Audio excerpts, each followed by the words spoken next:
I get my mustache back magically. You have a mustache now. Yeah, I can see a giant mustache on you as we speak. Where did it go?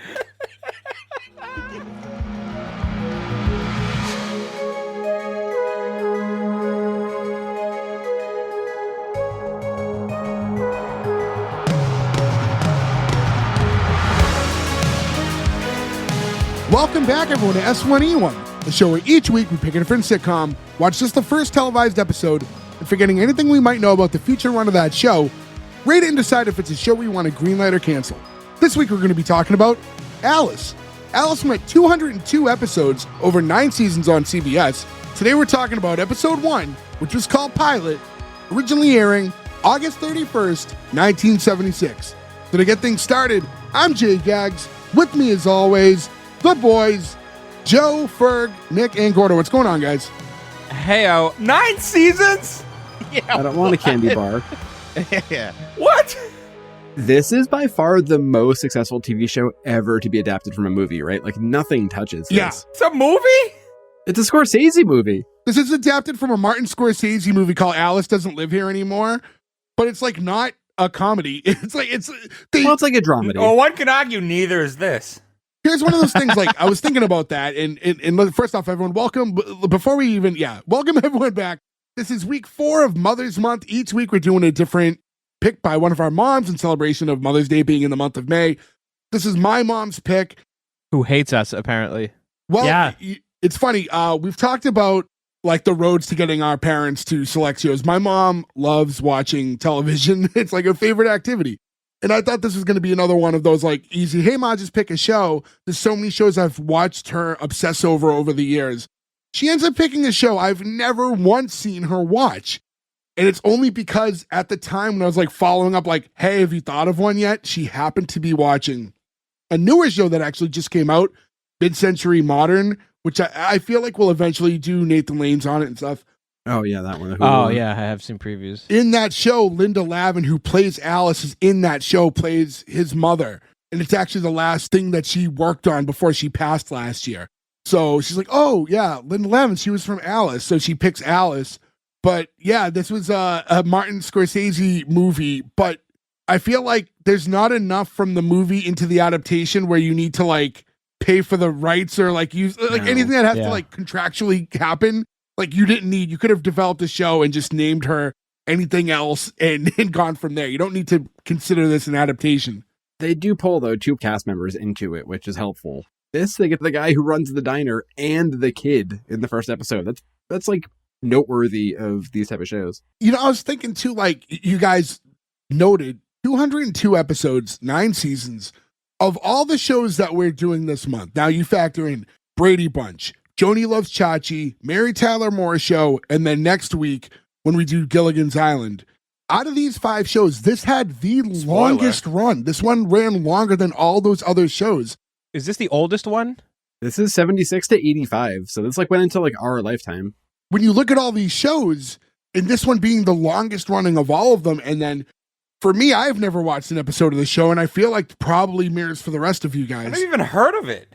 I thought this was Alice from the Brady Bunch, and I was like, when I heard there was a show called Alice, I assumed it was some sort of a spin-off before I had looked into it. I would way rather watch an Alice. Me Did you guys not know this culturally, though? Because like I always knew Kiss My Grits. Like Kiss that was My the Grits thing is I the knew one for thing sure. that's like became... I had heard that before, I yeah. just thought it was like a southern thing. And if you think of, too, in Dumb and Dumber, when they go to the diner where they... Excuse me, Flo? Yeah, pardon me, Flo. Like, that's a reference to this as well. Also, this is super weird, but, like, perfect timing. Like, 2 weeks ago, I rewatched Follow That Bird, which I probably haven't seen since I was, like, I don't know, 7. The Sesame Street movie? Yeah. Great so, one. you know when they go to the diner? Yeah. That whole diner scene is clearly referencing this. Like, after watching that and then watching this, I was like, oh, that makes so much sense. Like, Oscar is Mel as the, like, grumpy line cook. Like, it... Just watch that scene, and after watching this, you'd be like, oh, I see what they were doing here. Like, we never would have got that as kids, but... The set really reminded me of the donuts. What is it? Superior Donuts? Superior Donuts. It's like an identical set, almost. Yeah, it's a very simple, like, kind of like diner counter situation. What I wonder, though, with this show, and the fact that, like, it didn't really reach us in our generation, This is all just because of lack of syndication. Like whatever happened that the show just didn't get played. Like this could have easily been a show that had a run on Nick at Night and then we all would know it. Why wasn't it though? Yeah, it's Maybe strange. they were worried about all the sexual assault in this show. My God, Jesus. Multiple sexual assaults. Did they joke about where she's like, he couldn't even take the wrapper off. Wah, wah, wah, wah. Like, what the fuck are we doing here? But we'll touch on all that. But is that the reason, like, for some show that goes this long, for it to just kind of be so obscure now, just because it's not on any streamers right now? I mean, I think you can watch some episodes on YouTube for those of you who want to watch along. I will say this, my hectic schedule this week, I was not able to watch this the usual way we watch things, and I had to watch it outside of that. I paid $1.99 and now own this episode of Alice. Stop paying for shows! I had no other right. Look, you saw my notes and you saw what my day looked like. It was either pay for it and do those notes or not be on the episode. I had $1.99 of a choice there. Well, with that in mind, yeah, and you can go on like Amazon if you want and buy episodes, but the fact that it didn't have a run in the 90s, like streaming on Nick at Night or anything, or be on TV Land, or even That's today strange. not being on any of the main streamers, you gotta wonder, is there some sort of weird contractual thing where like whoever owns this show just hasn't like made a deal with someone, or it's just I kind would of lost argue in time? it has to be something like If that. I was It has to to, be. if I Yeah. was to guess, because you said this was a movie, is probably fighting over the rights. Yeah. It's got to be the Scorsese thing. Like, they have to pay too much of a cut to do syndication, so he doesn't do it. It's on DVD, which is like a different pay scale. I think it's like a one lump sum. Like, hey, we're releasing this. You get X amount of money. And maybe part of it too is because it didn't have that run then, now it's just less sought after. So like, because people weren't watching it 30 years ago when we're watching all these other classic sitcoms, maybe there's just not enough desire to pay for it these days. I find it strange that it went that long, had that many episodes, and it didn't get any sort of syndication. Did you just tune out our whole conversation? Yeah, clearly go to and listen to the last 10 minutes of us talking, but that's besides the point. Like, even bad syndication, like we've talked on here before, but like I used to watch Amen and 227 at like 6 a.m. before my summer job, and we were in high school on like TBS or whatever, right? Like, And even now, there's like those like Pop TV and like these random networks that just like air old shit, and that's like all they do. Yeah. MeTV or like whatever the one does, like MacGyver all the time. Oh, yeah, that one. I guess it's got to be, somebody has to ask Scorsese, does he have like a cut in this where he's like, I'm not doing it, or he needs a big enough share? Maybe when he passes away. It's too late though. Like, shows like this don't get re-syndicated now. It's way too far gone. There's no like random Roku channel that just plays this nonstop. Which they could, because there's 200 episodes. Like, that could just be a channel. This has Prime Pluto TV channel written all over it. It does, for sure. Yeah, to go over a few numbers, IMDb has the show in at a 6.9. That's too high. Rotten Tomatoes only have like a season 1 score, and I'll say in fairness, very low counts, so there's not a lot of scores. But 56% critic, 62 audience, but they're both very low count numbers. Again, hard to find. Yeah. Just a quick reminder for us, S1E1pod.com is where you can find all the links to listen to us, to subscribe, to follow us on social medias. So hit us up on anything, X, Instagram, all that, drop us a line, buy a shirt, do all the stuff. But S1E1pod.com. Also, we have a new shirt coming out that says, hey, kid, you're bothering me. Here's $2. We're going to fuck your mom in a blue navy. So that's going to be on our website. It's that whole quote, exactly that, yeah. Oh, I figured it was just going to be like, hey, I'll give you a candy wrapper to go in the back room with me. Look, we're going to talk about that when we get there, but like, that is a pickup line that's not for adults. And I have a lot to unpack about that. That very much bothers me. Listen, back in the day, that was a pickup line, apparently. No, in 1975, a person who has a full-time job is not going to fuck you for a candy bar. That is a child predator tactic. Well, he's not trying it on children. Well, I think it may have succeeded on children. That's why he's trying to work it on adults. We'll talk about that when we get to it. Let's start with the intro. All right. The intro, from what we see in this version, and I will say, in fairness, I don't know if this was the original. I know the intro's changed a little bit over the years. I don't know if these were the original clips from episode 1 or just like the DVD version or whatever. It's always the same song, though. But it's the same song, which is performed by Linda Lavin, which is called There's a New Girl in Town. That's the name of the song. So she does do her vocals for the actual song. And smart also, like, the plot of the movie is basically the plot of the TV show, right? So she is a musician. Right. So you get her singing the song, because if you otherwise, like, it'd be, although it's kind of funny to be like a sitcom where it's like, she's a musician, and you always like get to the point where she's going to sing, and then you end the episode, would be kind of funny. This is another one of those where like the intro, we could have easily skated by, which is clips from the show. But instead it's like her and her son like riding horses and eating ice cream. And it makes you feel like the heart of the show is about a woman and her son. And not that that's like not part of the show. It obviously is. But I feel like the whole show is really about like her working in the diner. And that's not what we're seeing in this intro. It's like, it's just telling you the story of a woman and her son. Or not even her working the diner, her being willing to kick her son out of the house for a chance to be a singer. But the intro itself, though, like specifically the intro, like I'm just saying, like we should have, show me that she wants to be a singer. Show me she works in the diner. Like what we're seeing out of this intro, it's one of those, it's like almost irrelevant to the show. She happens to have a son. It's not really what the show's about. She's riding horses. I don't get it. It has nothing to do with the show. It's just trying to show she moved to Arizona from wherever they were from. So it is, I guess in that respect, it's showing you the difference, but show that they left New Jersey, you know, like in the contrast. That's what I'm saying. Like I didn't know that they had horses in Arizona. Yeah, Arizona's a very like Western state. Yeah, there's a lot of horses. Don't you remember Hey Dude? That was Arizona, wasn't it? Yeah.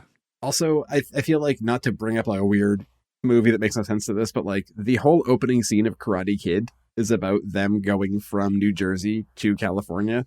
And it's like a 2-minute intro where it's like, hey, Mom, slow down the car. We're outside in the middle of the country. And it's like, oh, now we're out in the middle of nowhere. And the movie starts. Like, that's how this should have been. Because if you don't know the movie, you're like, give them the New Jersey second where it's like, Anthony Spaghetti. And all of a sudden it's like, horses smell like shit, Mom. And like, oh, we're in Arizona now. Like, you at least know what's happening. I think they relied too much on people having seen the movie is the problem. Well, and like I don't have the benefit of, you know, knowing if that movie was like a monster hit, but that's like a bold thing to transition. I know it's Scorsese, but still. It's a pretty big hit. I mean, like Chris Christopherson's in it. Oh. It's weird though, because it's in between. Oh, Whistler. It's in between, yes, yeah. Daywalker.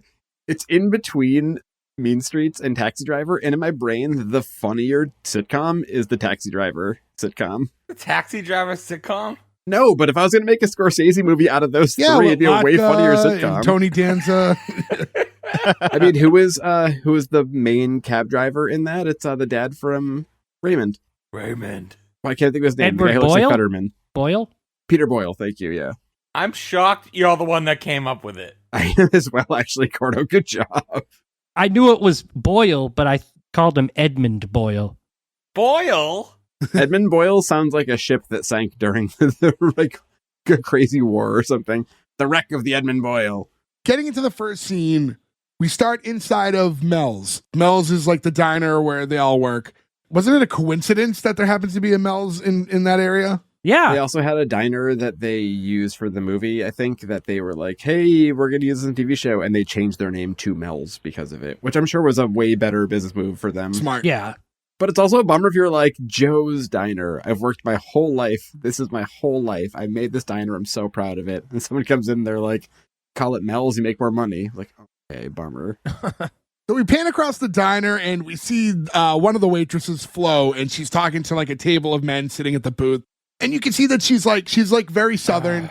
She likes to like, I don't know, I guess flirt with the customers a bit. She knows that it's going to benefit her as a waitress. So like she refers to it a lot throughout the show. Like she might undo a button from time to time or lean across the sugar bowls.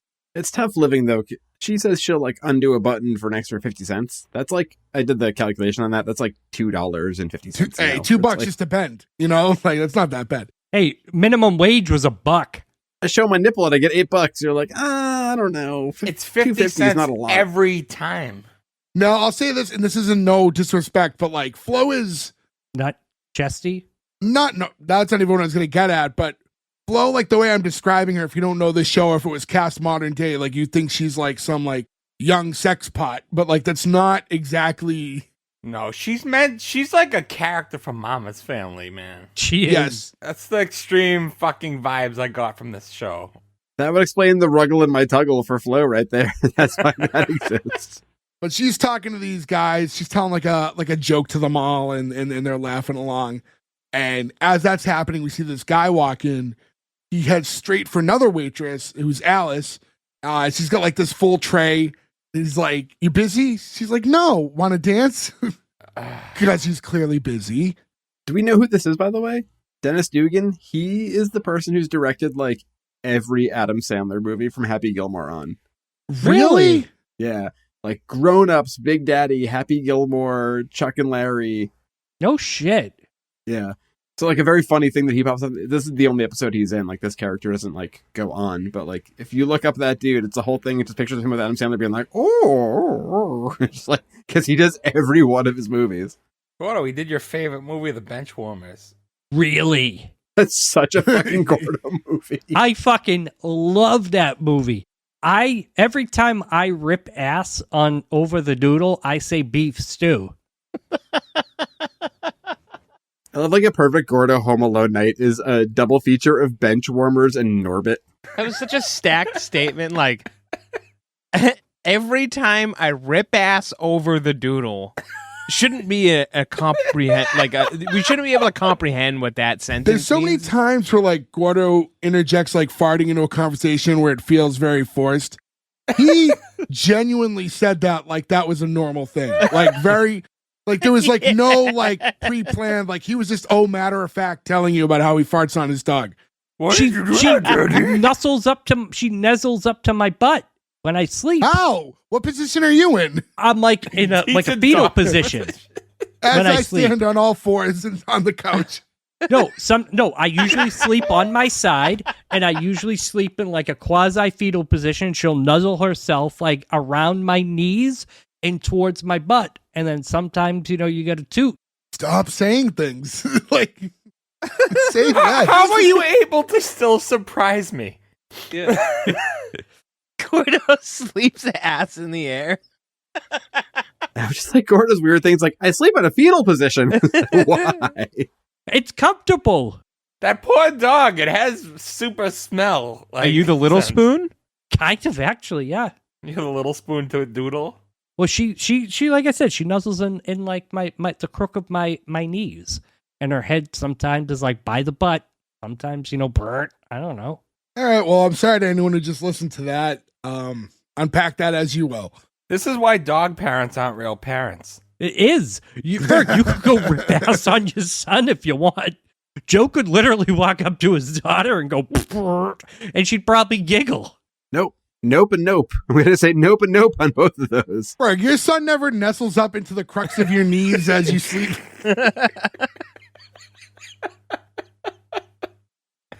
Can't say he does, no. No, but you could be walking by. Kids are small. They're about butt height. You could just walk by and go, right on. All right, well, anyways, so Joel.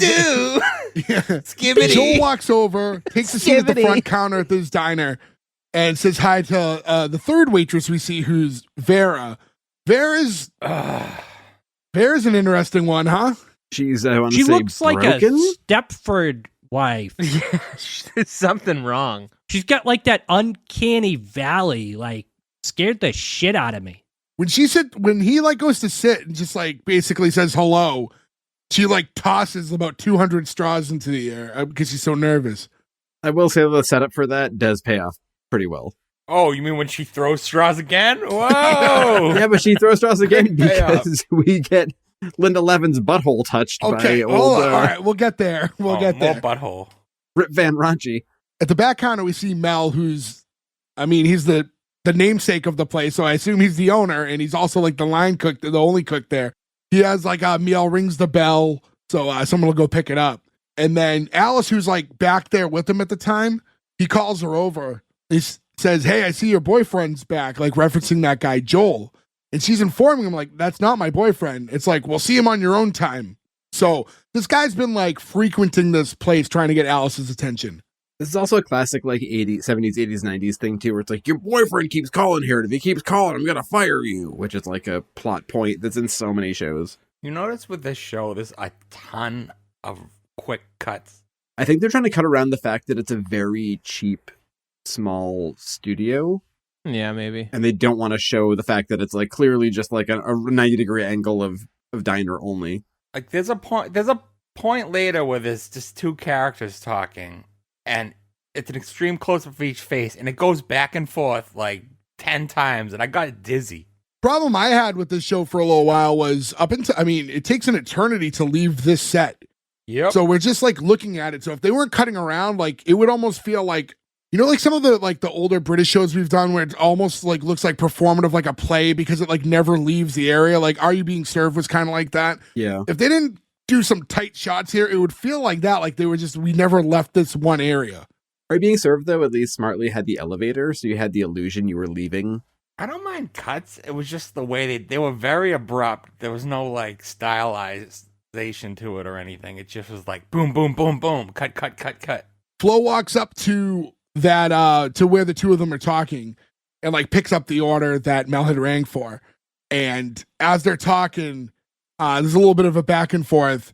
And as her and Mel are going back and forth, she eventually hits him with that, kiss my grits. And we talked about it before.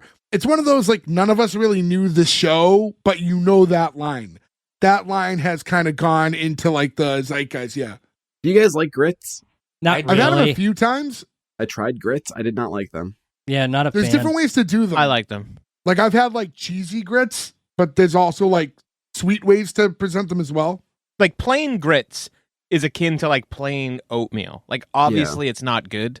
You know what I mean? Like, but yeah, if you doctor it up, grits are really good. Actually, I think the last time I had grits was when we were in Atlanta. I was just about to say the same thing. That was definitely the last time I had grits, and we were in Atlanta 6 years ago. So it's been a minute. I honestly think I had them at an Atlanta Waffle House in the shadow of the CNN Tower in like 2010, which was the last time I had them. Yeah, it's one of those, it's not it's like a more Southern popular like breakfast item, but it's just not up here. So, for years I had no idea what grits even were. Like I knew it was a thing that they eat in the South. I knew what it was because of my cousin Vinny. I was going to say, no self-respecting Southern uses instant grits. So Alice walks out to the front counter and Joel's sitting there and he's asking like, hey, did you change your mind? And she tells him no. And he says, hey, look, when two people meet, one asks the other to dinner, like, what could possibly happen? He says, well, one person could say no and the other person could leave. So would you please go? Like, I'm going to lose my job. And he goes, all right, but I'll be back. It's like, it's a bit persistent. Like, hey, listen, I'm not interested. And I'm at a point where I might actually get in trouble at work because you keep coming to see me. Could you please go? And he's like, I'll see you later. Yeah, Joel is a menace. It's persistent. It's romantic. I don't know if that's romantic. No, I'm joking. I hate this fucking character, and it's not because of the end either. I just fucking can't stand him from the very first second you see him. I also don't believe it, too. If you're like a 25-year-old guy who throws around a lot of like lying, quote-unquote, game or whatever, and like the 45-year-old lady with the 12-year-old kid won't sleep with you, I imagine that character moves on. True. Yeah. And did we say that the kid looks like Jeffrey Dahmer? I was going to bring that up. Oh, her son? but, yeah. Well, no, because we didn't Very introduce him much yet. But What's for dinner? It's like lamb, little boy lamb. See, I think he looks like the kid. I think he looks like the kid from Little Giants, the one with the glasses that flexes Yeah, in yeah. the mirror. I can't see with this thing on. yeah. Now we meet this kid because as soon as Joel leaves, we see her son, Tommy, who's sitting at like literally the next booth over. And this is the kid from the movie, and they replace him after the pilot. Yeah. Really? Oh, Yeah. interesting. Because he went off to kill a bunch of people. No, I actually looked this dude up. He actually has a very successful life as like he's like a CTO of a bunch of companies. So he's been like a corporate guy forever. So she's saying like, hey, Tommy, like Mel fixed you like a plate. Like the least you can do is eat it. And he goes, come on, Mom. One of the specials is lamb stew and lima beans. The most I can do is eat it. For such a simple, the least you can do, I've never heard that retort back. Yeah, that's a good And I one. was like, oh, that was clever. Also, look, as an adult, I have grown to tolerate lima beans. I don't love them. But like lamb stew and lima beans is like the least like 12-year-old kid meal of all time. Like I don't know if I like have had lima beans. I don't know think if I have have. either. I've had lima beans. You've probably had them and didn't realize it. Like it's possible. It's not something I'm like straying away from, but I'm like, when would I have had lima beans? we make them in an almost like Italian style with like gravy and cheese, and they're really good. I love lamb. I'm a big Me too, lamb yeah. fan. I See, love I don't lamb. like lamb. I do. I like lamb. I am not a lamb fan. Give or take. I'm not the biggest lamb guy, but I'll eat it. And we get a little bit here where it's weird. Like, do you find the way that her and her son talk are not that of a mother and son? I think though that's like from the movie. Like it makes more sense if you've seen the movie because like they're through these experiences together. Well, I haven't seen the movie, so you can't make a fucking show like this. No, I'm agreeing with you. That's what I'm saying. Is like it doesn't work for the show because it only makes sense with the movie. Question: in the movie, is it show like the dad die? No, in the movie, the dad like cheats. Okay, because he's abusive, dead. and like, they leave like an abusive relationship. This is clearly a widower here. We find out later. Oh, she killed him after he cheated? So the kid's probably seen some abuse, and that's why it's been a million years since I've seen the movie. Obviously, stuff you'd leave out of the sitcom, yeah. But this is one of those we've talked before where it's like, oh, it feels like the writers don't know how to write for children. And like, this is the vibe I got. A bunch of guys who were writing for this kid, but they're like, how do kids talk? So they just didn't even attempt. Like, this kid sounds too mature for his age. And even the way she reacts to him, it's like this. Yeah. There are moments where they give off mother-son vibes, but like they feel more like buddies as they talk. And even when you're friends with your mom, you know what I mean, and get along with your mom swimmingly, I just feel like the way that they're talking doesn't quite suit a 13-year-old boy and his mother having a conversation. She kisses him on the lips, and it's really weird. Yep. She asks if he wants a candy bar. She's mentioning to him, you know, you were a lot nicer before my fall from the heights of stardom. And he goes, singing in a piano bar in Kansas City was stardom. You ever been to a piano bar before? It's a weird experience. I like piano bars to a degree. It's weird. It's gonna be a dueling piano bar. They're like very hokey, but they're like, it's a fun environment. You know what I mean? If you're just there and like you're just taking it for what it is, and like, it could be fun. I used to go to Jake Ivory's. Jake Ivory's used to be like on like Lansdowne. I went to one in San Francisco, and I feel like the thing I hated was like if you walked up and you gave more money than the last person, they'd stop the song mid-song. Like it's part of like the performance. Like you like the song they were playing, and someone throws $40, and all of a sudden they play Piano Man. You're like, but I was listening to you do She Bangs, and I was really enjoying this version of it. So when you go to piano bars, you ask them to do Ricky Martin's She Bangs? No, the piano bars I've been to, it's all like stump the piano bar pianist, right? Like, so okay. You try to be like, hey, I want you to play this song, and it's a genius move if you're a good musician, right? Because like you put money in the jar to keep doing things. And the more you put in, people will change the song. Like if they don't want to hear it, they'll put more money in, so you play their song, sort of thing. Besides, Jay, you know he loves the William Hung version. Yeah. I have that CD somewhere. I have it somewhere too. My license plate does say Will Hung. Like, I was just going to say that. Why does everyone keep saying that? Damn it. It keeps happening to me. I keep forgetting what I'm going to say. What were we just talking about? William Hung. William Hung? Piano bars? No. What I was going to say is, wouldn't the best way to stump a pianist to be like some sort of classical Mozart or something, wouldn't it? Be like, oh, play this overture. No, because when they all learned piano, they trained on that. Yeah, I feel like that's the first thing you learn. Yeah. I mean, I think that is the way to stump them. It's not that they wouldn't it's when you ask them to do a pop culture song, they're not playing the actual song, the proper keys. They're playing to the right timing so they can sing along while they're just playing like a regular jaunty, like dun dun dun dun. And like as long as they get like some of the words right, like it's gonna sound like the song. Yeah, it's enough to be like, and you don't get your money back. Joe would be the king at stumping people at a piano bar. He'd be like, oh, can you play like Poppin' My Pills by the Queefs?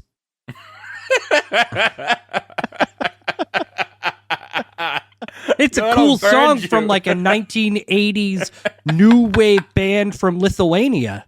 You may not have heard of it. You're the one who listens to like European metal bands. Like Lithuania is your area of You're making expertise. fun of me for like old music or whatever, but like you're like, you guys hear this throat singing band? You're like, Gordo, what are you talking about? They dress up like they're Vikings. It's like, oh, cool. Check this out. Hey, have you guys heard of Durf? They're like a Norwegian like Viking metal band.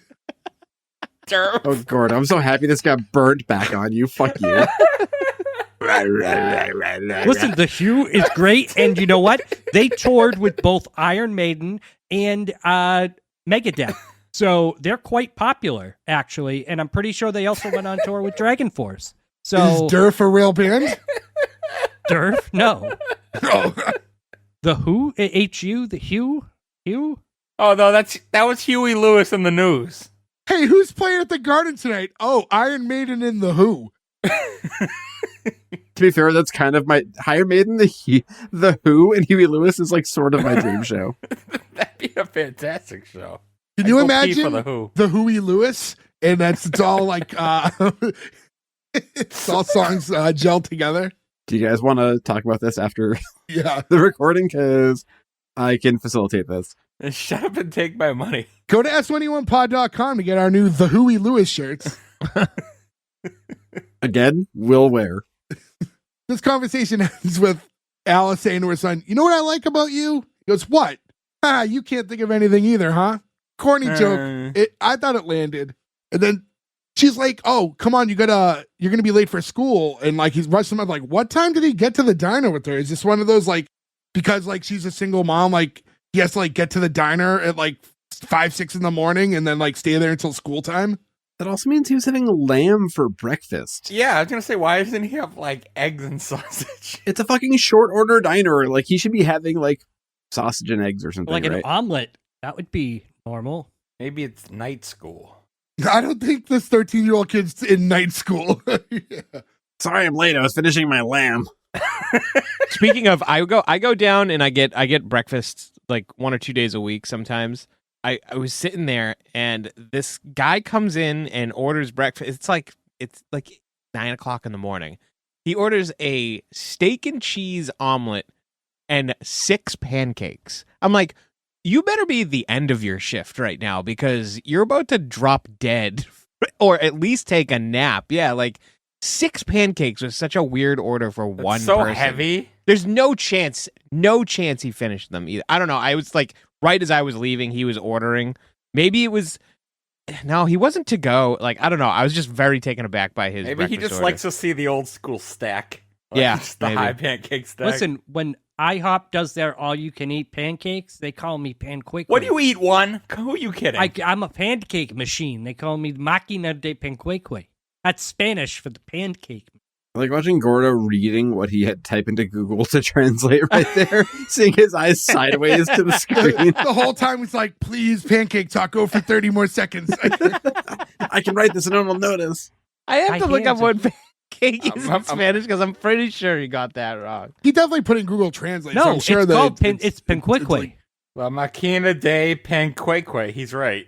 Yeah, and Máquina de Panqueque is machine of pancakes. You can ask my wife. I mean, Google says that crepe is the Spanish word for pancake. No, crepes are different. No, I got it right here. I know that, but Yeah, see, Gordo's right. You might be right, but you still Google translated I and didn't. wrote the I joke know out that while off we the were top You of did my not head. know that off the top of your head. also it's definitely not panqueque. It's pancake. It's Panqueque. All right, no, it's just K, like QUE KK. yeah, like K-Tal. My mind kind of blanked out as soon as you said steak and cheese omelet. It was something I've never thought of, and I was like, sounds pretty good. I'm with you on that one. Todd got it. The second half of that story was just me thinking like, oh man, I've never thought of a steak and cheese omelet. That's It was fucking. I want because you can see the cook when you're sitting at the bar there, and it's a big omelet. I don't know what this guy was doing though. He's And out he was doing the rest of his day, nothing. There's no coming back from that to be like, yeah, then we like planted some flowers later. I put up a barn. Like, no, your day is fucking done. well, obviously, after that big breakfast, he went into bed and just farted on his dog for the rest of the morning. his dog panqueque. Why must you fart on me? Come on, Panqueque. Nestle up into my knees. Beef stew Panqueque. Gordo in a Spanish speaking country. Que hora es? For some reason, Gordo's dressed like he's in Three Amigos. It's like a whole thing. I get my mustache back magically. You have a mustache now. Yeah, I can see a giant mustache on you as we speak. Where did it go? Magic happened. Wow. Did you forget you had a mustache? You forgot you. I'm legitimately the only person with no mustache on this podcast. It's a beard. It's not really a mustache. It's That's not how it works. It not kind how of it works, is. man. Donde está mi mustache? That's where is my mustache? I know Spanish. Anyways, as Tommy walks out, this is where we meet the real star of the show. a man walks in who is credited as Stuff Johnson, No, it's Rapey Magoo. Rapey Magoo. a.k.a. Rapey Magoo. Rip Van Runchy. Is it related to boils? So he walks in, Flo's like, morning, Stuff. Hi there, Flo. Gives her a little, looks like a little pinch or something. But she's like, not that she's okay with it, but she knows who he is. And then, like I said, she knows how to like flirt enough with her customers to financially gain, right? So she's like, oh, watch it. You'll blow that pacemaker. Walks off. Stuff looks over, sees Alice bent over cleaning a table and goes, huh, and goes and gives her a grab, which makes her yell. And then we cut straight to Vera, who again tosses the straws. The straws thing was so dumb. This is the only time I legit lolled the entire episode. I was like, he put a finger in Vera's butthole, or an. I think more he grabbed her tush than a finger in her butthole, Joe. I don't know why you always go there. Like finger slip. Props to Ferg for bringing back Tush, you old fuck. Ferg's doing a lot of fucking ZZ Top lately. He's like, It's Joe, it's a I'm pretty tush." sure he just gave a gander at her hiney. Yeah, they did kind of like cut before you knew exactly what he did, but obviously I didn't get a laugh out of the scream and like the throwing of the straws. It was more we already know this guy's a pervert, and then when he looks over, just looks at her bent over, like you could see the motors running in his head, like that part of it was funny. I to want me. that, but I also love this shit too, because like this is gone forever, but like this is an actor who started acting in like 1940. You know what I mean? Where it's like he was in all these, like Hollywood was Hollywood. And then it's like, hey, you're like 8 and you're gonna die soon. You grab this girl's butthole. It's like, yeah, sure, whatever. Just pay my SAG insurance. I need to like make sure my doctor is gonna be covered tomorrow. And when Alice turns to him, he's like, you sure are a pretty little sugar plum. And then asks like how long she's been there for. This is when we find out she's only been working at Mel's for like 4 or 5 weeks, he said. And he goes, I'll give you a candy bar if you come to the back room with me for 5 minutes. This is when I was like, all right, this stopped being funny. No. Yeah, this is not. I don't enjoy this one bit. I will say, I don't want to like, I'd like to keep this lighthearted. But yes, in credit to like what Joe was saying earlier, if your means to getting someone to go to the back with you is lure them with a candy bar, if this is a successful method to you, that's usually something you would do to a child, not adults. Usually you're not luring adults with candy bars. Well, I could get Gordo to the back with a candy bar right now. I mean, depending on the candy bar. Take 5 bar, perhaps? Or a break fast, a fast break, a break fast for Gordo. They still make that? I don't think so. Fast breaks, yeah. Yeah. Not sure. Reese's yeah. sticks. That'll get me. I also think this is an issue, to be serious for a second again, not to dive away from this. I feel like they should have made her work there for 4 or 5 days, not 4 or 5 weeks, for this joke to be better, right? Like this guy walks in and doesn't know who she is. Did he just come strolling down the dusty trail? He hasn't been here for a month and a half. Maybe he was in jail for... Or yeah, or maybe a little. You want to have them have. She should have a little bit of a rapport with her coworkers. So maybe even if it's cut it in half, maybe a couple weeks. See, I'd go longer. I'd say she's there for a year and he knows her, but forgets it. That way he's at least a little more crazy, so you can be like, oh, he's just wacky. Yeah, she's like, Stuff, I was here yesterday. And is like, oh, You know me, you grabbed my butt yesterday. Or like, Give him a little bit of that playful sitcom dementia. yeah. Not to be confused with sad sitcom dementia like in Full House. Full House has way too much bummer shit going on. Every sitcom has a very special episode. What was it? Remember it was the old guy, right? That like had like Alzheimer's or whatever with DJ. Like, Oh, Yeah. I won't let you watch Howdy Doody. And they had to like explain to this little girl. she takes him home to judge a dog competition for Comet. Well, my mother was watching it. The one today was when Michelle ran away because Uncle Jesse told on her, and then they have to go do the here's your Well, be a luggage fucking thing. snitch. Yeah, well, yeah, but I mean, like, I see what Joe's saying. It's like every episode is like some sort of like, cue Remember she the fell off music the horse and fucking got play. amnesia? That's literally the last episode, right? That's the only time you see both Olsen twins on screen at the same time. Yeah. No, it's not, because she plays the other Olsen twin plays like the foreign cousin. Oh, right, in the Papui episodes. Yeah. Oh, well, fuck me then. When Stavros goes, a megaphone, which is my favorite moment of any episode of Full House. Also, I like those like stupid novelty toys that I've made so far. I'm trying to figure out a way to make one that's napkins that say the Smush Club. That's a great idea. That's a really good. Because there's that idea, episode yeah. where Jesse's so sad where they open the Smash Club and the napkins are wrong, and I'm like, I don't know how to do this. Oh, you can get like custom like napkins like so easy. Like They're like on Etsy or something, like bar napkins, but you have to display them in a bag is the problem. Like I can't figure out the way honestly, to do it the way yeah, I make you mine. look for them like because they do them for weddings. So like I know people who've ordered custom napkins for weddings. The problem is like the way I do things with the card on top, you have to size them so you can fold it so you'd see what it is. They're gonna think you're just a big Jersey Shore fan. You'll pay way more money in packaging those things than you would the physical item. Oh, I'm sure. I'm sure the napkins are easy to make. I think it's also the Hey Gibbler, grab the tush and push episode, if I remember correctly. Alice goes back, talking to Flo about what just happened. She's like, oh, don't worry, this guy's harmless. Like, do you want to know what he said to me once? And then it was kind of weird. And he goes, no, I suppose you don't. Thought it was just kind of like an awkward interaction. And actually, I thought this whole conversation with them was weird because then she starts asking about like that little cutie that's been hanging around the last couple of days and then asks if he had an older brother or a father. Did you think he meant the son? Berg, thank you so much. I was like, he means Alice's son, right? He's talking about Alice's son. He's like, hey, you want a candy bar, little buddy? I think she meant Joel, but because the last interaction was with her son, I thought she was talking about her son. So did I. Yeah. It was like the timing was wrong because of the way the interactions worked. And she said little cutie. So you think, yeah, oh, she must be talking about the 13-year-old boy. She should have been like, that little cutie with the suit and tie who looks like he's a corporate executive. Like, if you said that, like, just one extra line, you'd be like, oh, we know she's not talking about a child. It's their own fault they set this precedent. We just watched her get assaulted.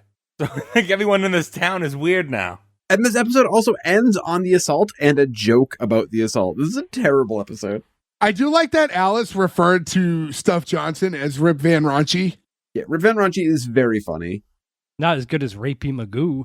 No, I think Rip Van Raunchy's better. I'm going to go out on a limb on this one. I will say this, though. Do you think, like, if you were to watch this as a 10-year-old now, right, think of, like, when we watched sitcoms in syndication a bunch as kids, like Full House we were talking about, do you think kids now know who Rip Van Winkle is? Is that a thing that translates still? Probably not. That's a sleep guy, right?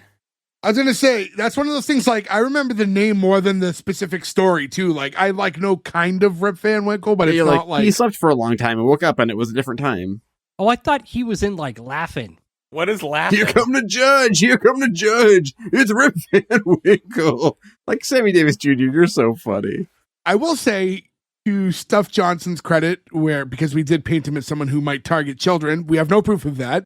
It seems like age is no factor because the next time we see him, he's literally chasing a severely elderly woman out of the door, offering her a candy bar. So I think he's just into women, just in general. Do we think that Stuff Johnson was, like, clearly a joke name, right? Yes. We hear him referred to as Stuff, so we can verify that his name is Stuff, but I don't think Johnson was ever said. So I think when it came to the credits, they just thought it was funny. I'd like to think that was a Scorsese thing. He was like, I'll only accept it if you call him Stuff Johnson. It's a funny joke about dicks. Do it. Is he supposed to just be like an old creep, or is he supposed to be like intoxicated? I think creep. I think both. I thought he was drunk. They don't refer or show alcohol at any point. Like, there's no point where he's like sneaking a drink or asking for a drink. So I don't know. Yeah, they clearly don't sell liquor at the diner. Yeah, but he comes in from outside. Look, I have no idea how you do it. Imagine getting drunk at like 8 a.m. in Phoenix heat and then going to eat eggs. That's a tough life. You're going to eat lamb stew. Yeah, lamb stew while wasted at 8 a.m. in that much heat? Oh, fuck me. And now at this point, Joel, who was just asked all of a couple minutes ago, please leave, I'm going to get in trouble and I'm not interested, comes right back into the diner, only now he has a rose. Yeah, he sucks. Yeah, Joel's the worst. It does suck. Yep. Also, I will say, I'm happy we live in a world now where, like, you can't just lie about what you do and not get caught. Like, this dude's plan is foiled so hard now, right? It's like, I'm an agent in California for singers. Yeah, we've talked about this before. It's like Ted Bundy, you know? Right. Ted Bundy can't be Ted Bundy in 2025. You can't just hop on a plane with your no picture ID and claim a new name. And be, like, suave enough to be like, yeah, I'm that person. It's cool. He walks up to Alice, and she's like, oh, that's very nice of you, thank you, but just so we're straight, I don't want to go out with you. He's like, well, what's wrong with me? Like, and then all his examples, I made the honor roll. I was a Boy Scout. I help old ladies across the street. Are you 12? Like, what? These are your highest out. Do you have any adult accolades? He's supposed to be significantly younger than her, but I couldn't tell. I don't know if it was our version because it's like an old shitty thing, but I thought they were relatively the same Oh, age no, I can until tell, I was yeah. told. And he's 25, and she's clearly like much older. I think we've had this conversation before about old people looked older. Young people looked older back in the day. Young people definitely looked older, but if you told me he was in his mid-30s, sure, but it still looked like there was a decent age gap between the two of them. I will say, though, countering that was a time where, like, you could be 22 years old and have, like, a huge job in the music industry. Yeah. Right? Like, that was the other difference of that, too, where it was like, they were like, these people have their finger on the pulse of what's going on. Give them a fucking checking account and see what they do. Like, that was, like, part of that time, too. I felt like at this point of the show, there was, I don't know if it was a misdirect or if I was just reading it wrong. So when she's like, do you really want to know why I don't want to, like, go on a date with you? And he says, yeah. Right at that moment, Vera walks up to Joel. Look, I've made this napkin into a rose. He's like, oh, that's very pretty. Like, now, if you could give me a minute, like, and leave the two of us alone for a second. I thought it was going to be that Vera has a thing for Joel and Alice out of respect doesn't want to go on a date with them. I thought, because the way it's like, do you really want to know? And right at that moment, she walks up with like, look, I made this rose. I thought that's what they were trying to tell us. And that had nothing to do with anything. They just had her walk up for no reason. It's just for nothing, for no reason. Like so many other things in this show. I thought later on when she was like, they showed 531, he wasn't there, that he was out with Vera. Yeah. Yeah, so I thought they were trying to tell us that Vera liked them and that apparently had nothing to do with anything. Like, I didn't understand Vera's character. So I thought of Vera maybe as a more cartoonized version of like, you know how like Adrian was in the first Rocky movie where she was just very shy and to herself? I thought it was more like that. And she was just being she was just more like a goofier version of that, more than her being just kind of strange. So what we find out is that yeah, the Vera thing has nothing to do with anything. She just walked over to show the rose napkin. And then we get, a ton of exposition. So, like, this is a good scene in that it's like, the writing is being used to tell us a lot of stuff here, right? So when he's trying to find out why won't you go on a date with me, this is when she can dump a whole bunch of information about her character.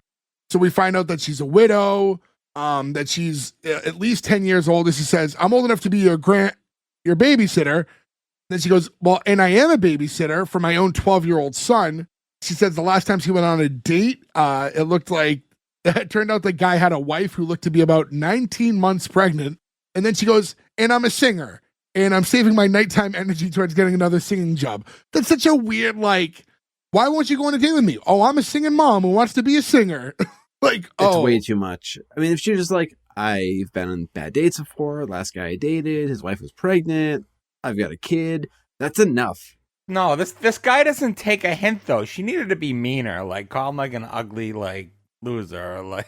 Ooh, damn Ferg, sick burn, you ugly loser.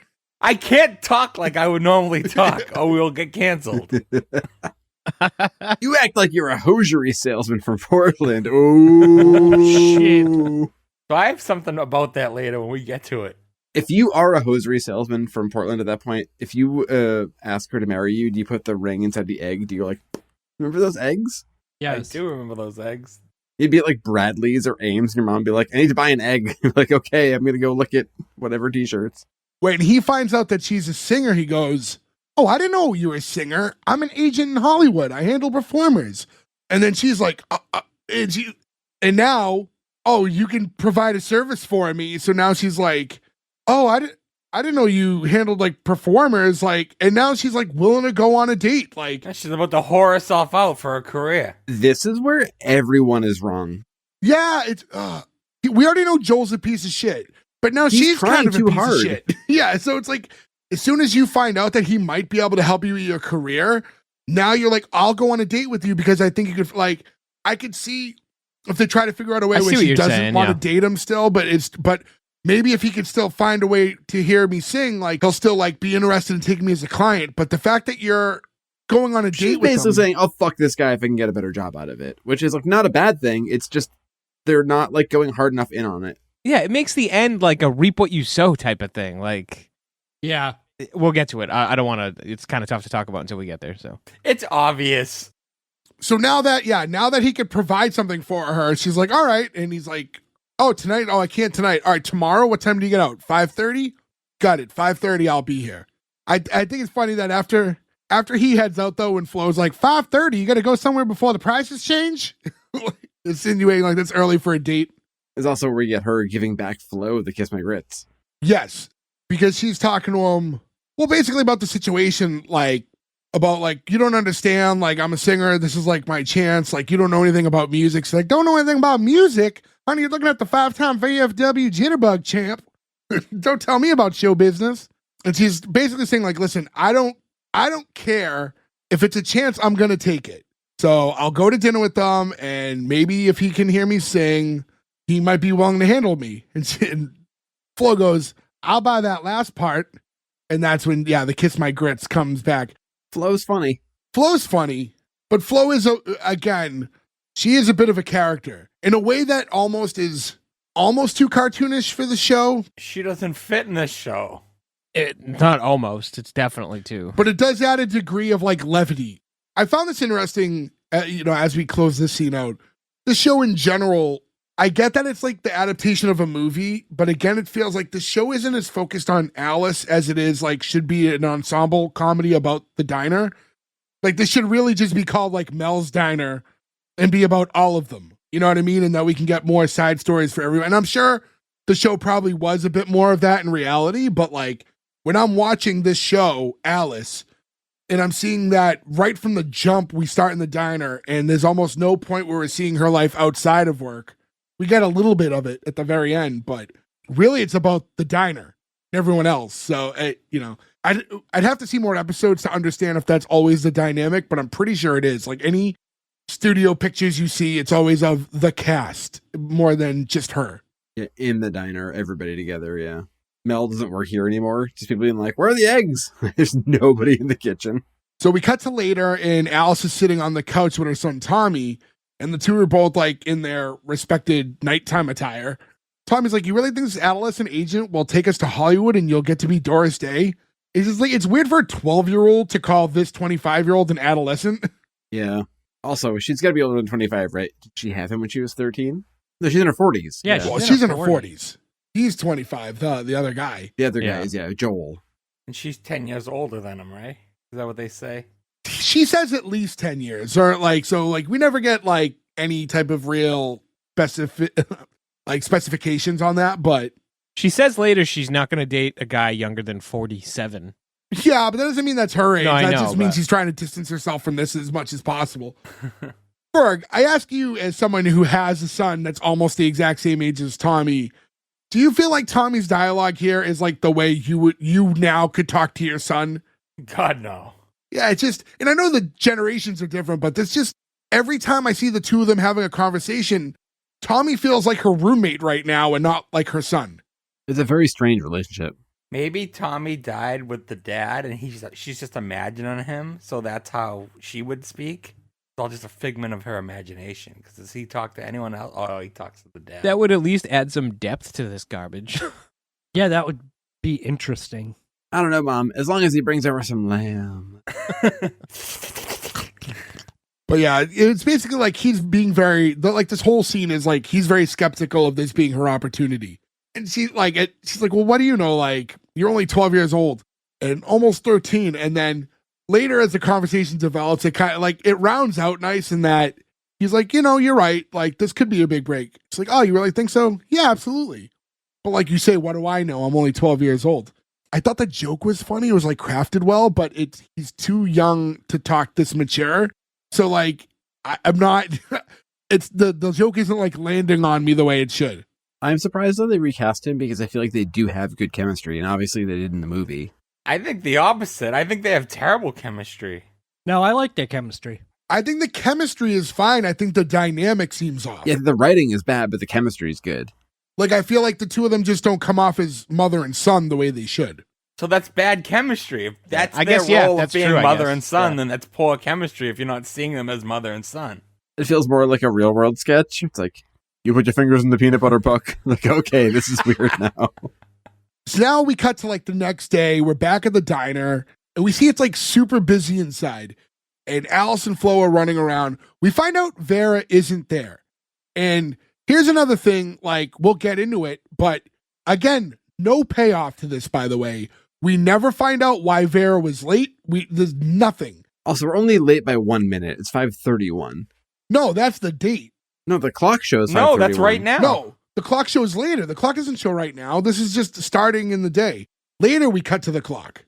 Oh, I'm sorry. Look, we talked earlier today about how, like, tough of a notes this was for me. This has been a very tough week for Joey. I'm sorry. I barely was here for this recording, so I apologize. Please save your tweets. So anyways, they're running around. They're trying to get through, like, this rush going on. And there's a point where they're talking to Mel in the back. Flo says to Mel, like, hey, I got a riddle for you. How is Vera like the burger deluxe I ordered? He goes, I give up. Neither one of them is here. That was funny. I don't know why I thought that was funny, but I really did. Nothing is funny. I'm with Ferg on this one. We cut to Alice, and she's talking to like a customer at the counter, and he's like, oh, like we're out of ketchup. And she's like, oh, no, sometimes like they just don't work right. Hold on, let me see. And she's like, oh, no, it's out. Let me go get another one. She goes to the back closet. As she walks over to the closet, Stuff Johnson happens to notice and like sprints in there after her. Pretty spry for an old fella. Yeah, and then when the door shuts, you just hear her scream and like things falling and breaking. So You hear like glass crashing. the whole busy diner goes completely silent and everyone looks to the door. And then she like slowly walks out and goes, I don't want a candy bar. I was like, oh my God. Like, what the fuck's going on? Ugh. So we're to assume this dude walked in and pulled his dick out, right? Like that's Oh, 100%. the assumption. He tried, I think. But I think he was like unsuccessful in trying. I think that's where the joke comes out later, but we'll get into That's that. the wrapper. Was his underwear the wrapper? Maybe Maybe it was his foreskin. too much. Why am I saying too far? That's a problem. This is like I get like the joke is him being like this guy's a pervert, and then even him running in, you could probably find a way to make this a joke, but like the screaming, the crashing, and the dead silence, it creates a vibe. Yeah, right. it made me fucking uncomfortable, and nothing makes me uncomfortable. Yeah. At most, he could grab the door and the door was locked, and he could be like, "Ratza, fratza," and you'd be like, "That's too far," but not anywhere near as far as they take this. And then Alice like goes back behind the counter and is talking to Flo, and Flo's like, I told you not to worry about him. I think she should worry about him. I think we just found out that she should worry about him. The only way you could do this scene and have it be acceptable is he runs in there, you hear the scream, and then he walks out holding his eye or something. Like she knocked him out. It's like, oh, she's a tough girl, like that. Yeah, Like, something Mel, like that. can I have yeah. a steak? How do you want it cooked? And he's like, rare, because he wants it on his eye. Like, that's the way you do it. Like, oh, she's a no nonsense girl, and she's tough. Like, And then when her and Flo are talking, she's like, geez, for a guy who's slow on his feet, he's sure fast with his hands. And I didn't hear the exact quote. I thought Flo said something along the lines of like, maybe I'll have to go for some of that mature stuff. Because then she goes, mature. He couldn't even get the wrapper off the candy bar. And then the two start laughing. They laugh so hard. They hug each other. They do like the freeze frame. This is not a good joke. This is a terrible fucking scene. Is the wrapper off the candy bar like he couldn't get his dick out? Or like, I don't know. Like, I usually, like, will make an excuse, like, for Revenge of the Nerds. I know that's inappropriate, but it's like, oh, it's different time, different comedy. It's like, I don't know why I can't say that for this. Because it's not funny. We've talked about this before. It's just like, it's, even when you try to make jokes of it, it's still heavy subject matter. It's like, think back to like when we did Blossom, where they're doing too much serious Too stuff in the much, first yeah. episode. And like here, like sexual assault, like I know the times are different, but yeah, it's really tough to make that funny. I don't have the scream. Especially when like the guy gets no comeuppance. It's just like, oh, that's just stuff. He's just a big pervert. Ha ha Right, ha. if you got kicked in the dick at some point, you'd be like, okay, I see where they're going. But they don't do that ever. Yeah, like something needs to happen to him. Yeah, like he needs to get kicked in the nuts like each episode. Well, they'd have to have Mel come and throw him out the door like Jazz. Yeah. Ah! If like every episode, like he got kicked in the dick and he went, my stuff, you'd be like, oh, that's Stuff Johnson. Must. That's Mama's stuff. So as Flo and Alice keep talking, it comes up about like, you know, the idea of her going to Hollywood. basically, you know, because of this date. She's like, I'm not going to Hollywood unless I can get like if I can't find a way for him to hear me sing, like I'm not going to go to Hollywood. She's like, well, sing for him tonight. What am I supposed to do for music? To like slap 2 flapjacks together? She's like, I need a piano. It's like, why do you need a piano to sing for him? Yeah. Like singing is one thing you can easily do just a cappella. Or hear me out. You're going to take him to your house, have a piano at your house so that you can play for him. She's poor. She can't just pull a piano out of nowhere. Or go get a piano. We see why this is going to be like a thing, right? Like it's all set up for the scene later. But just the unrealisticness of like, however could I sing for him without a piano? Like that's not how singing goes. Like you can easily sing for him under any context. Is there a jukebox in that diner? I know most diners have jukeboxes. Yeah, they cut to They it at show the one. beginning of the episode, actually. It's the first thing we see. Can't she just put on a song and sing with it? Yeah, like put on like You Really Got a Hold on Me and sing along to it. If she's that good of a singer, which she is, she can just sing a cappella. But again, not to be a jerk, we're all people who are older now, right? Like, I've played in bands forever. I never once was like, I bet when I'm 40, somebody will sign my band and we'll make a bunch of money. Like, she's got this whole dream that she's going to be like a 40-year-old singer in the 70s and become famous. Like, sorry, that's never going to happen. Like, this seems like an insane goal to be reaching for. Listen, Susan Boyle from American Idol went on tours. Remember her? The Scottish lady? I think she went on tour. First of all, it wasn't that she was old, it was that she was really ugly. And they're like, ugly people can't sing? This is so surprising. How come Gordo has extensive knowledge of every Boyle in the world? Was Susan Boyle Peter Boyle's niece? Where did he get the coffee table book, Big Book of Boyles? He could only afford the B Wikipedia encyclopedia. Boylepedia. I'm just saying that, like, it happens. Look, it happens, but it's very exceedingly rare that somebody who's not of the like Lady Gaga becomes famous, but like Mrs. Gaga doesn't. That's like the natural order of things. What about Lord Goo Goo? Lord Goo Goo. What about Lord? He's Goo Goo? used this joke before on the show before. I'm saying a real thing. You are being Gordo.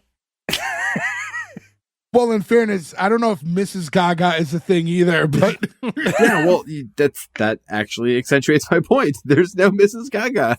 But anyways, the two are talking. All this stuff's coming up about the need for the piano. Flo is like, watch my tables. I'll be right back. And like runs out of the place. They were like really busy for her to just leave like Yeah, that. is this dinner time? Is it a weekend? They were in that huge rush that like, Yeah. and the other waitress didn't show up. So we cut to a little later. Now we see the clock at 5:30 and Vera walks by with like a large tray and accidentally runs into Joel with it as he's walking in. She has a like National Lampoon's European Vacation German Bierstein Hall tray where like there's no scenario where she needs a tray that big in a small town diner. And it was like, yeah, I didn't get what that was about. It's because we skipped over it where earlier she says that she wants to go to Hollywood with her. Yeah, but what is I don't know. gutting him with the tray going to do for that? Yeah. Just saying I want to go to Hollywood doesn't mean like, I know I'll assault him and then maybe he'll notice me. Well, she wasn't trying to assault him. She's just clumsy. That's why she threw the straws twice and all this other stuff. Just a klutz. Only thing she can do is make roses out of napkins, apparently. So Joel's talking to Alice. It's like, oh, like, so like, what are we going to do tonight? It's like, oh, I figure we'll have a quick dinner. So we shoot to your place, put the kid to bed, and then we let the good times roll. That's To his credit, though, like this is against Alice. He says what he wants, and she does not want to listen to it. she is all blinders because she's using him for what he does for a living, right? So it's like, yeah, again, Yeah. she's not innocent in this situation, but also why not come back to my place? Not let's go to your place and then we'll put your son to bed. The son's too old to just be like, all right, boy, go to nap now so I can fuck your mom. Send him to a movie. Easy peasy. Well, yeah, as it evolves. A $2.50 movie. Again, though, that'd be more like a $15 movie now, which actually tracks. Yeah. And then like as this conversation happens, Flo runs in with two guys pushing a piano into the restaurant. Like, oh, right this way, right this way. And she's telling everyone, free show tonight. Like, what the hell is this? Oh, Alice is going to sing. And Mel's like, what kind of place do you think I'm running? Like, I'm too much of a lady to answer that. I would be so mad if I was just sitting there trying to eat. Yes. This lady started playing piano and singing. For real. I thought about this too. I'd be so agitated. It's happened to me a bunch of times. You go to a bar, you're like, I just want to get a beer with my friends. And they're like, and it's trivia night. And you're like, oh, we're fucking leaving. Yeah. Like, you don't stay for that. You fucking go. I don't mind that stuff once in a while, like under the right settings. Like, you know, like you go to bars a lot and there's people performing and like, you know, good on them. A diner is not where you expect that. You know, if you're going to a bar in the city on a weekend, like I'm not surprised when there's a band playing, but yeah, at my diner. Hey, as somebody who did sound exclusively at a diner, not that weird. Yeah, but no, yes, but But that place had a performance area. There was like a stage and stuff. That was a venue also, yeah. like I was at if any of the, I'm not gonna blast them, you know, by name. In Lynn, there's a coffee shop I go to, and they had a guy playing guitar there, but it was like, first of all, it's like 11:30 on a Saturday morning, and this guy's just playing, you know, cover songs, but like through an amp on a guitar loud. And like you're waiting in line, you're yelling your order because this guy's playing guitar. It's like, this could all be acoustic. There's no reason for this. I'll defend you on that. I was going to say, knowing assuming I know which place you're talking about, it's not uncommon for people to perform there. Like they've done that a lot. But yeah, that style of music is maybe not the appropriate time or place. Acoustic and maybe like singing through an amp. Sure, but like No, never. If I'm at a fucking diner, I don't want that. If I'm at IHOP, I'll go simple diner, and someone pulled out a guitar, I'd be Animal Housing them right now. I agree. If I'm like hungover eating eggs at 8 a.m, I don't want to hear somebody be like, this is my take on the Grateful Dead. Like, I don't fucking want that, man. You guys like Oasis? But answer, yes, but not fucking now. So we find out Flo basically knows this guy, Cleo, one of the guys who brought in the piano. He owns a music store, and she just had to buy him a few beers and unbutton the old top button and made some promises that she has no intentions of keeping. Bullshit. She's keeping those promises. I know Flo by this point. At this point, I was going to say, I think Flo is going to keep some of those promises. Yeah. But then it's like, oh, she says, sit down, like he has to have the piano back by the time the store closes. Why? He owns the store. He owns it's like he's like the shopkeep who's like, my boss will find out. I would assume he'd need it back by the time they reopen the next day, not when they close. So Alice sits at the thing. It's so weird that she's like, oh, she's so like blinded by the idea of the stardom that like none of this is weird to her. It's not weird to like be in the situation. It's not weird to put your date in the situation. But she turns to Joel. She's like, what do you want to hear, a ballad or up tempo? And he's like, either one as long as it's fast. And she's like not picking up on like he's not interested there's in so hearing many this. red flags. Joel is the fucking worst. He's the worst, but he's not masking that he's the worst. And she's just ignoring it. Yeah. She's a fucking idiot. It's not even just that, though. Through the lie, like, she should see through it because he doesn't know a lot of prominent singers that she names. It's like, you're in that business. that's later. I'm just saying. And then he doesn't want to hear the music now. It's like, that's very obvious that he's lying. She goes to set up. It's time to start singing.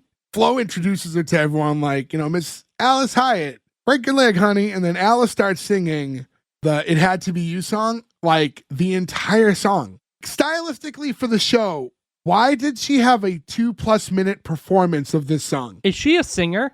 She Yes. is. And she's a theater actor and Okay. And she sings the intro to the show. At this point, I'm already really bored, and I don't like this show. Spoiler ahead, but why are you gonna add a 2-minute fucking song, a boring song? At least do something up tempo and fun. Yeah, maybe, like, I know they're trying to, like, show off her vocal chops, but yeah, maybe do something a little more upbeat for a sitcom. Yeah. also this song, I would just think of that scene in A League of Their Own. Yes. And they all go and It get drunk. had It's to like, be you. I'm singing to Nelson, ain't I, baby? Yes, you are.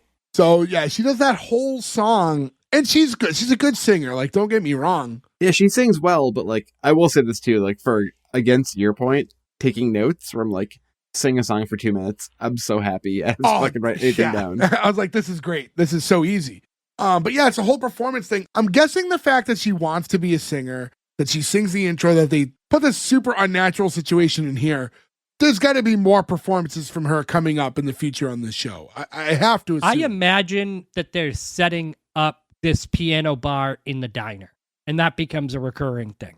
I would guess the same thing, to be honest with you. I wouldn't know. Like, that's not where my brain went, but it does feel like they're gonna have to find more reasons to make her sing throughout this show.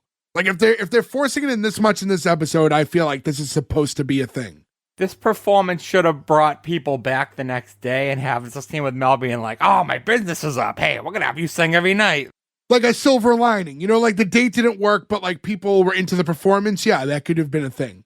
I think for me personally, though, this would turn me off from future episodes, right? If you're like, I know what Glee is. I don't want to watch Glee because I don't want to watch people sing the whole episode, right? Like, if I know this show is going to have like a big fucking musical piece every episode, if I don't like that, I'm not watching it. Joe, most people know that you and I team up a lot during arguments when it's the five of us. But Ferg, rip into him about California Dreams. Oh my God, Joe, come on. That didn't even click to me, Jay.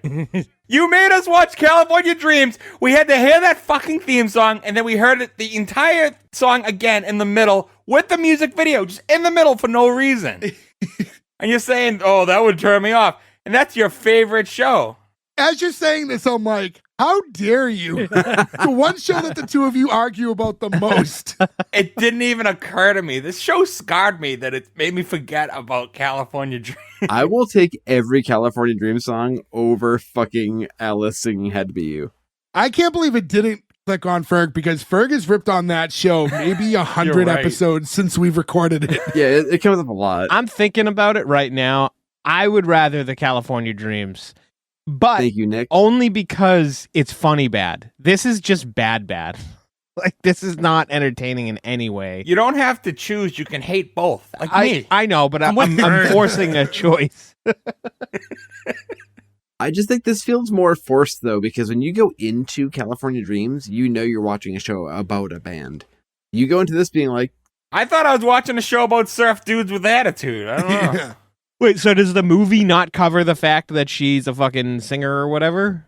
Yeah, you knew she was a singer. You know the plot. You're the only one who's seen the movie. He obviously didn't, but- because he didn't know that Alice Hyatt or whatever her name isn't. Alice Hyatt, yes. Hyckaby? Again, though, I've seen this movie like 25 years ago. so I'm just trying to do my like I best did here. when I saw Top Gun. So you're not a human You sponge. never saw Top Gun. How about this? I'm going to poll everybody here. Do you believe I've seen Martin Scorsese's Alice Doesn't Live Here Anymore? Or do you believe Gordo has seen Top Gun? Let's see what the results say on that. You know what I still can't believe? That you haven't rented Top Gun yet and memorized stuff to try to prove us wrong. I've seen it. And It lie. would be like, so easy for you to like download minutia of that movie in your brain, and you never have. Because I don't need to. I've already seen it. It's already been cataloged and processed. Clearly nothing was cataloged. I've only seen the Star Wars movies once, and Jay the other day said the punch it Chewie thing, and you didn't get it, and I was like, I hate Star Wars, and I got that. Like, I don't know if we can trust you on this, Gordo.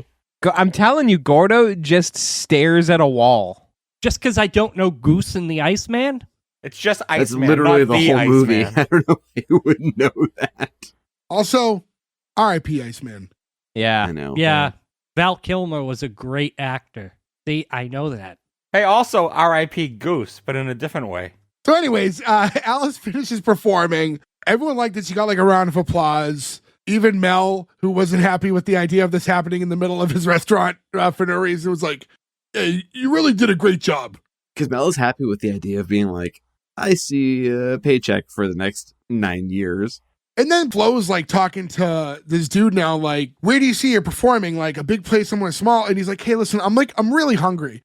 And like, I would say even if he was an up and up guy, right? Like a real fucking good dude, whatever, you are putting him in a compromising position. Why would you do this to him? Like you're holding him hostage. Like he likes you. He genuinely likes you. And you're using this as an opportunity to like just further your career. He wants to get dinner. He hasn't ate. And now we're like going to keep talking about it. No, he just wants to fuck. He does not want dinner. He wants to get dinner over with so he can go back to the house and get in her pants. Again, though, this shows how young Joel is. Yeah.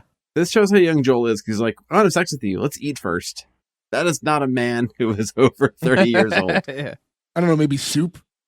Right, yeah. He's not the Fonz. Fonz is a soup-powered fuck machine. True. That's a t-shirt right there. Fonz is a soup-powered fuck machine. I feel like that's like the wacky racer they didn't allow on the show. Yeah, soup de machina or whatever. Yeah. It's a big Campbell's can. He's a soup-powered fuck machine. He can't race against Daphne. And So, quickly. Motley. It's that darn Dick Dastardly. He's at it again. So they keep kind of going on, like, well, you know, trying to analyze her performance, whatever. And he's like, can we please go? He says, I don't feel comfortable talking business here. This is such an obvious thing. I don't feel like we should talk business here. Let's go back to where your bed is. Like, Yeah. you hate Alice for this, for not being like, you're a fucking mom. You're an adult with a kid. You should know what this is. In all fairness, I hate everybody at this point. Yeah. I hate everyone but Flo. And then kind of I like, Well, Flo's in the wrong sitcom, so that also makes me hate Flo. I like the character, but she does not belong here. So they finally head off, not before he takes another like tray to the gut from Vera, who was hoping for representation, but he does inform her that he doesn't handle clarinet players. that's a tough one too. Like, there aren't a lot of famous horn players aside Are from you those forgetting two about people. Kenny G? Well, clarinet is a woodwind, dummy. It's got to reed. I apologize. So the only famous clarinetist, wasn't it? You should have left on the high. You had him. Yeah, you had me. him. You should have just got out of it. All right, yeah. It's a woodwind. Fuck you, Gordo. No, I hate this because he edits. He's going to be like an asshole. What about the Yaz flute played by Ron Burgundy? Can't be more famous than that. You play the jazz flute? Hey, Aqualung. Oh, the Aqualung! We cut to the two at Alice's place now, with her son sitting in the background at the table. As most dates go. She must have just played him a song because he's like, the scene starts with saying, and that's the record that made me want to be a singer. Who is that anyways? Joe Stafford. Oh, he's got an awfully high voice. Joe Stafford is a woman. Red flag. And then she's trying to say, oh, what kind of singers do you handle? And he's like, that's not important. Another one. And then it's like, what about, like, it's more like style. Like, what kind of singers influenced you? So I, have a better idea of, like, what your style is. And then she starts kind of going all over all these singers. And, like, you can see, like, none of them are quite, it's a lot of classic, like Ella Fitzgerald, Billie Holiday. And, like, nothing's really, like, clicking with them. And then Tommy, her son, who's sitting in the back, goes, Tony Orlando and Dawn. And then he's like, oh, yeah, that's fabulous. Knock 3 times. So, like, now he's like, I thought it was going to be like, now he's just going to be, like, off with the son and, like, gets. That's what I thought too, yeah. The two of them were going to start, like, bonding. And she was going to be, like, lost on her own. They start talking about, like, albums and stuff. But while they're now talking, she's just still listing stuff off, realizing didn't give a shit or whatever. Meanwhile, he's like, yo, Dahmer, get the fuck out of here. I want to bang your mom. Well, that's what happened. So now here he's like, hey, I'll give you $1 to go to the movies. And he's like, I'd ask for 3. He's like, all right, 2. So kid takes $2, takes off. She tells him, don't sit through the movie twice. Like, I guess, like, for time reasons, I guess. Like, don't stay out too late. But No, that to me read as, like, come home after the movie. Right. Like, don't stay out too late. And then as he's leaving goes, and don't sit next to anybody with a raincoat. And I'm like, oh. Jeez Louise. Okay. Yeah. What does he have against the Ninja Turtles? Yeah. Where do they get this stuff? I thought that was a little, again, Pick a lane. This show, like, a lot of weird, bad, pervy, sexual assault stuff Yeah, being brought pervy up here. pedo stuff. Way too hard in this episode. Agreed. So now Tommy leaves. This is the guy's going in for his move. It's like, oh, time for the fun stuff. Time for the fun stuff. What a creepy fucking... There's no scenario where that would ever work. Actually, I misquoted. The actual quote was worse because he said, it's fun time. Oh, yeah, that is worse. That's the kind of thing you hear as you're passing out from the drops that were put in your drink. Yeah. For the fun stuff. It's It's like, oh no. So she's like, hey, listen, I really just want to talk about the singing job. And he's like, all right, well, I was going to keep it a surprise, but I'm pretty sure I can get you into Coconut Grove. I have some contacts there. And she goes, the Coconut Grove closed 2 years ago. And now it's like starting to dawn on her. He's like, no, I always get it mixed up. What's that other one? Tree name? The Oak Room? And that's when she finally goes, "You're not a Hollywood agent. What do you actually do for a living?" Was there a second Coconut Grove though? Because again, Boston, the Coconut Grove is like the biggest fire that ever killed people in a club of all time. You sure about that? Yeah. Yeah, it's a huge famous story. The Coconut Grove in downtown Boston, it killed like 400 people. That's bigger than the Great White one? No, that was less than the Coconut Grove. Holy shit! Yeah, it killed 492 people That's like a huge. I mean, that was like the first like big fire law in Boston in 1942. Though that you're talking like more recently. I was like, yeah, I don't remember hearing that, but that's why. Like that's why that club is famous. Like when I hear Coconut Grove, I think of that story. There's like a huge history of like that. People couldn't get out. It says that there was a nightclub that was inside the Ambassador Hotel in Los Angeles. So if he's from Hollywood, I would assume it was that one. But that one was open until 1989, so it would have actually been open still at the time of this recording, but... Does it not feel cursed then? Like, I totally get it. Like, they're talking about LA Club, but like, again, like we talked about the Station nightclub fire you just mentioned, Nick. Like, if you're like, I'll bring a new rock club, we're going to call it the Station. I'd be like, maybe we call it something different. Maybe we don't name it a place where hundreds of people died. Maybe they're just big Bill and Ted fans. Station! But yeah, so this is when he finally drops it and says, "I'm a hosiery salesman from Portland." And then now she's like, oh, I auditioned in a diner for a 20-year-old hosiery salesman from Portland. Like, I'm 25. Oh, I mean, again, woe is me. Like, he asked you on a date. He didn't ask you to audition for anything. So it's like, as much as he's a piece of shit, it's really tough to feel bad for her in this situation because she was taking advantage of him. No, they're both wrong. I think he's just in love, much like Bob, who sells socks, and he gives them to Abishola. This guy sells pantyhose. Bob didn't pretend that he owned a hospital and can make her like the head of medicine. He said, "Hey, I'm Bob. I own a sock company." Can we start a new show called Joel Hart's Alice Shola? Because I would love that sitcom. And Jay, this is your mom's pick, and I guarantee your mom would watch Joel Loves Alice Shola. She loves both shows, so you combine them, she would love it. So now, like, everything's out there. He says, "I got some free samples, so at least you can get some pantyhose out of it." Much like Bob with his free sample socks. Yeah, but this is him finally admitting after the fact. Bob never lied. They were both wrong, Jay. I think Joel is way more wrong than Bob. Joel and Alice are both in the wrong. I almost think That's it's what a I'm wash. saying when I say they're both wrong. Alice was wrong. He had to lie. I will give it to Joel though because the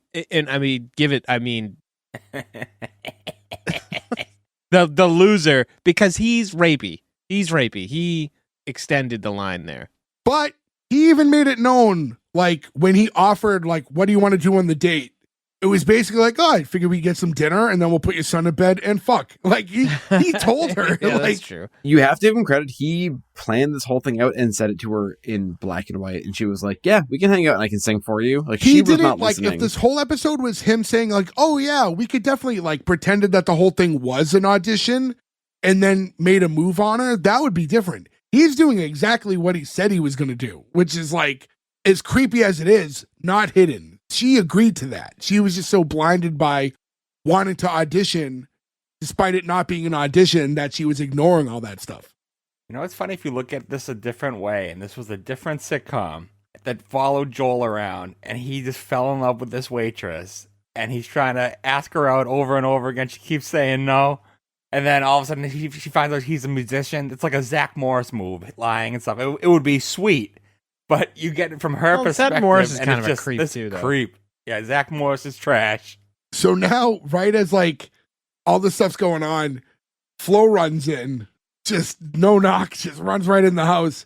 And she's, like, stopping everything because she finds out, basically, that he's not a Hollywood agent. So she's trying to stop her friend, I guess, from needlessly fucking this guy to get ahead in life. Good for her. Good friend. Yeah, good friend for real. Yeah.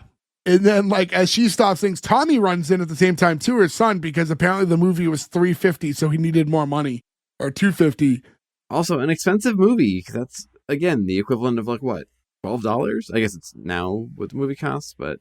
And Joel's like, "I'll give you the other 50 cents. Like, and I was like, "Don't take the money." Flo and Joel eventually, like, walk off because, like, Flo's kind of assertive with him. Yeah, Flo is kind of like a bigger sister character here, and she, like, authority kicks Joel out. And then, yeah, so it's like she kicks him out. Joel finds Tommy finds out Joel wasn't everything he was supposed to be, heads to his room, and it leaves kind of like Alice and Flo together, and they just like have a moment sitting on the couch like, whoa, that was something. Alice offers Flo a beer, and she's like, oh, no, I still have a buzz from drinking with Cleo. Cleo was the piano guy, so, again, probably was going to make do on some of those promises. One more beer. And she's like, there's still plenty of places for you to sing, so, like, don't worry about it. And Alice is like, oh, sure, the laundromat, the bakery, like, basically, like, what are my real opportunities?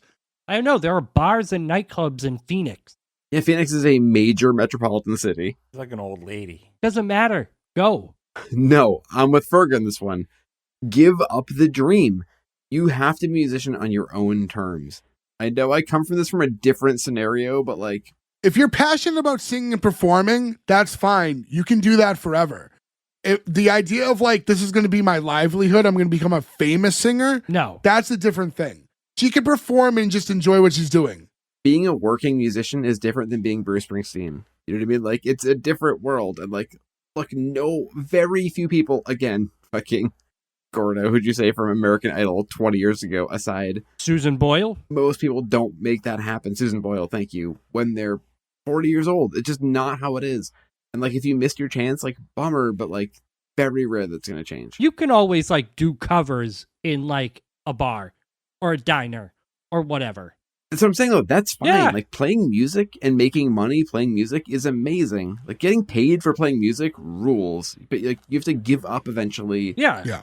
this weird thing where you're like, I'm going to be famous. Like, what are you going to do? Do it forever if you love it. You know what I mean? Yeah. Like, there's no problem with that. You could be 80 and performing and, like, at a bar and, like, singing songs. Like, if you love doing it. Does this town not have a local bar she can fucking sing at night? Right. There's clubs for sure in Phoenix she can play at.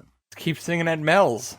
Yeah. But as they're doing, like, that, like, kind of her going over the woe is me, Flo's kind of like, oh, it would have been cool, though, if Joel was really, you know, an agent in Hollywood and, you know, he would have showed up to your house, like, taking you to a Hollywood premiere. And then she's like, yeah, on his tricycle because of how young he is. Like, now it's an issue. Like, you agreed to the date with him. Like, now we're giving him shit. If this dude got you into the Copa, you were going to fuck him. But now you're on his tricycle. Like, she flips so quick. Yeah, she's the worst. Boo Alice. Fuck you and your 9 seasons. It is so rare that we have an older episode like this or an older show where I'm like, fuck everybody on this show.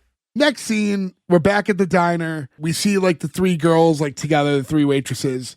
Vera almost dropped something again, but like the other girls help her out. And then like we cut over to the counter and you have Mel talking to Tommy. He's like serving him.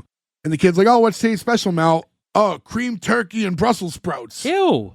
He's like, I'll just have another piece of pie. Yeah, that sounds Brussels disgusting. sprouts made me a man. He's like, got enough to make one for my mom? I fucking hate that line. Also, cream turkey is gross. Yeah, what? What the fuck? Earlier in the episode, too, he says he's serving liver to some guy, like, but not just like liver and like just like some weird liver dish. And it's like, does he only make gross shit? Like, Yeah. That sounds like war food. Like you need to ration shit. Like so, It eat does. the cream turkey. I was like, well, we got pig liver. We're like, all right, fuck, we gotta eat something. sometimes you gotta wash your lamb stew down with something, man.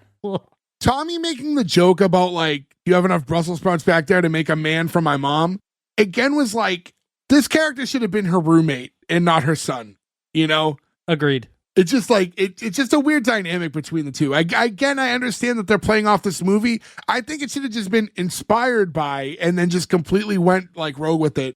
Because having it be her son like throws this whole thing off. If Flo said, do you have enough Brussels sprouts back there to make her a man? Like, that fits Flo, not her son. Or if her son was her brother, like younger brother, that would also work. No, because it's still a kid saying that. But it's a different dynamic, though. It's a different dynamic. That's the issue. Wasn't a dynamic. It's that it's a weird thing for a kid to say. I think the mom thing, though, is part of it, where it's like, do you have another man who'll fuck my mom? And you're like, oh, I wish you wouldn't talk about that, bud. Yeah, that's weirder than like if it were like her younger brother being like, oh, you got a guy for my sister to date? See? Comes off a little less weird. They're still equally weird. I don't know. It's pretty weird. They're still equally weird. So the girls all start talking, and Alice says to Vera, I guess we both missed out on Hollywood, huh? And a boyfriend.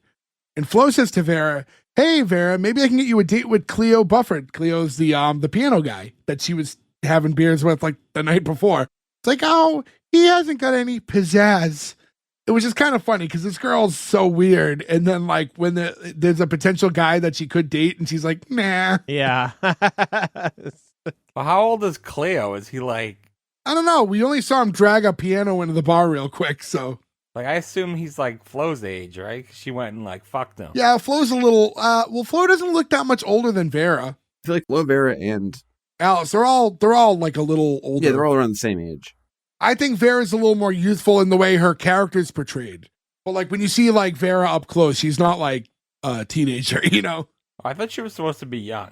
No, I think it's just the way the character's played. I think everybody's like supposed to be like 30, late 30s, 40s. In again walks Stuff Johnson, and he sees Alice. He's like, "Oh, hello there, Sugar Plum. Boy, you sure look good today. I'll give you a candy bar if you come in the back room with me for 5 minutes." And she looks at him and goes, "With or without almonds?" So I guess That's saying like with his nuts. she's obviously she's joking, but I think it's like it was like, you know what, life's not going the way I want. This wouldn't be the worst thing. Yeah, like that's where she's at now. Oh, at least this rapist isn't a little kid, huh? She's not driving a tricycle. Yeah, and that's and then from there we get to like it's just a credit roll after that joke, and back to the intro. It's more footage that looks like the same footage that they filmed the intro with. They just had like extra shit. You know, we hear her do like the New Girl in Town song again. And that's the close of our episode. The great close to close on a rape joke. Yeah, I know, right?